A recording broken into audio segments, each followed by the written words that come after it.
खबर मथुरा से है, जहां गुरुवार को भाजपा द्वारा मथुरा के एक निजी होटल में एक राष्ट्र एक चुनाव विषय पर सामाजिक संगठन संवाद का आयोजन किया गया। कार्यक्रम में बतौर मुख्य अतिथि पहुंचे प्रदेश के उप मुख्यमंत्री ब्रजेश पाठक ने कहा कि एक राष्ट्र एक चुनाव का विचार न केवल भारत के चुनावी तंत्र में सुधार का एक प्रयास, बल्कि ये देश को एक विकास और समृद्धि की दिशा में तेजी से आगे बढ़ने में सक्षम बनाता है। डिप्टी सीएम ब्रजेश पाठक ने इसे लेकर प्रधानमंत्री नरेंद्र मोदी और केंद्र सरकार का आभार जताते हुए कहा कि ये निर्णय देश में राजनीतिक स्थिरता, सतत विकास और समृद्ध लोकतंत्र के लिए मील का पत्थर साबित होगा। मथुरा में 2 दिन के दौरे पे आए उत्तर प्रदेश सरकार में डिप्टी सीएम ब्रजेश पाठक जी यहाँ मथुरा में आए हुए हैं। इनसे बात करेंगे जो कॉरिडोर के उसमें विरोध चल रहा है उसके बारे में मंत्री जी से बात करेंगे। सर, ये कॉरिडोर का जो मामला चल रहा है, क्या कहना चाहेंगे? सेवायतों का ज्ञापन हमें मिला है जी, और उसको हम जो संबंधित हमारे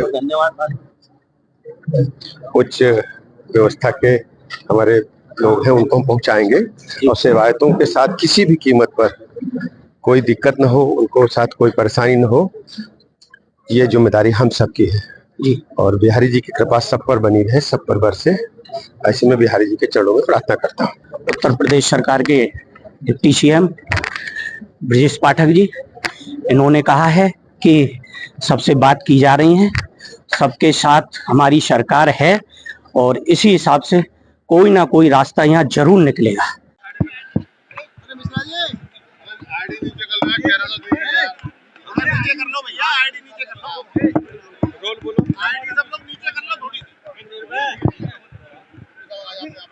आज मथुरा में ब्रजवासी एजुकेशनल सोसाइटी द्वारा एक राष्ट्र एक चुनाव कार्यक्रम में मथुरा जनपद के सभी सामाजिक संगठनों ने प्रतिभाग किया है।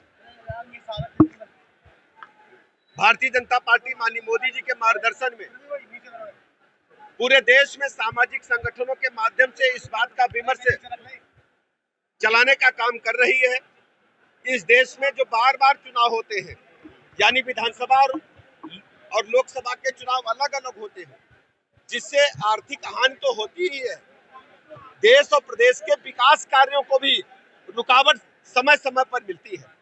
इसलिए हम प्रदेश की आम जनता से अपील करते हैं मथुरा जनपद के माध्यम से कि सभी हमारे जो सामाजिक संगठन है, आम जनमानस से इस बात के लिए विमर्श बनाए कि माननीय मोदी जी के मार्गदर्शन में भारतवर्ष में एक देश एक चुनाव का फार्मूला लागू हो, जिससे देश के विकास को गति मिल सके और देश पर आर्थिक बोझ बेवजह करना पड़े। और मैं धन्यवाद अदा करता हूं अपने भारतीय जनता पार्टी के महानगर के अपने और जिले के सभी साथियों का, और विशेष रूप से मथुरा और वृंदावन के सभी सामाजिक संगठनों का, ब्रजवासी एजुकेशनल सोसाइटी का, कि उन्होंने सभी सामाजिक संगठनों को एक मंच पर ला करके इस विमर्श को जन जन तक पहुंचाने में हमारी मदद की है।